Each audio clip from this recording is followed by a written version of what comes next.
And Congressman, I want to ask you in a minute really what your focus is, where your priorities are when you get back to work in 2 weeks. But first, are you going to vote for USMCA?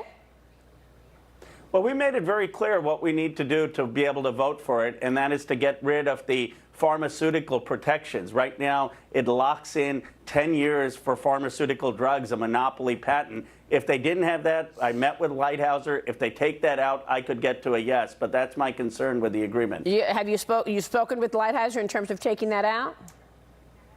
I have a number of other members of the Democratic caucus have spoken to him. We've actually praised some of his work in terms of getting better concessions for American workers. And we've said, look, you've got to take a couple more constructive steps. We want to get to yes, but take this provision out that's a handout to pharmaceutical companies. So what does your gut say? What are the odds that USMCA passes this year? I think it won't pass if they still have the pharmaceutical provision. If they take that out, I think the president would get it through. What are your other priorities when you get back to Congress in 2 weeks? Maria, the biggest thing I think we need to do is to create jobs, good-paying jobs across this country. There are two ways we can do that. Extend broadband to every part of America. China is extending it to 98% of their country. There's no reason we can't have high-speed internet in rural America, in communities across the country. And then we need to invest in the new industries, invest in artificial intelligence and quantum computing, create new manufacturing jobs across America. That, I think, can be bipartisan, and it's something I want to focus on. Yeah, I know that you have been really terrific when it comes to technology issues. You're backed by Silicon Valley. You are obviously representing Silicon Valley. What's your take on what we're hearing out of France, where France wants to put a tax on Silicon Valley companies, and the president is threatening to put a tax on French imports like wine, et cetera, champagne? How do you read? What's your read?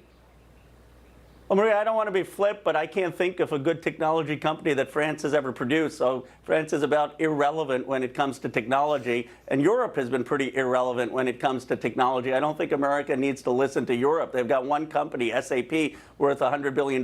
We've got trillions of dollars of companies with Amazon, Facebook, Google. So our real competition is China. But I think this technology area is someplace we can be bipartisan. You know, I'm working with Governor Reynolds in Iowa, a Republican governor, to bring technology jobs to Jefferson, Iowa, a rural community. I think what America needs to do is extend the technology revolution across our communities and make sure we lead against China. Yeah, but France wants to put a 3% tax on any revenue that companies earn from providing digital services to French users. The president says, if you do that, I'm going to put a tax on what we're buying from you, like wine and champagne. Should he do it?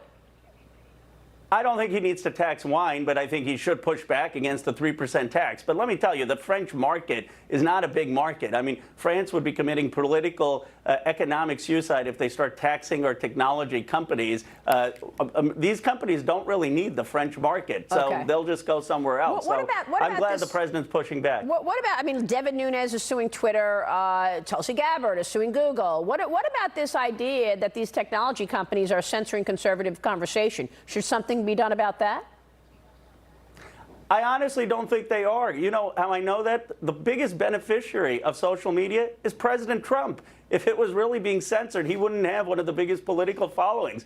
I believe if he was being honest, he'd tell you he wouldn't have been president if it weren't for social media. He's more sophisticated on Facebook than any other candidate right now in the field. So, you know, we've got to get over in this country. Stop bashing the media. Stop bashing technology platforms. When you're president of the United States or you're in the United States Congress, you have extraordinary power and responsibility. It's the job of people in the media to be critical. And I think roll with the punches, have your vision, get it out there, but stop complaining about bias and criticism. I mean, American leaders have to be tough. All right, Congressman, it's good to see you this morning. Thanks so much.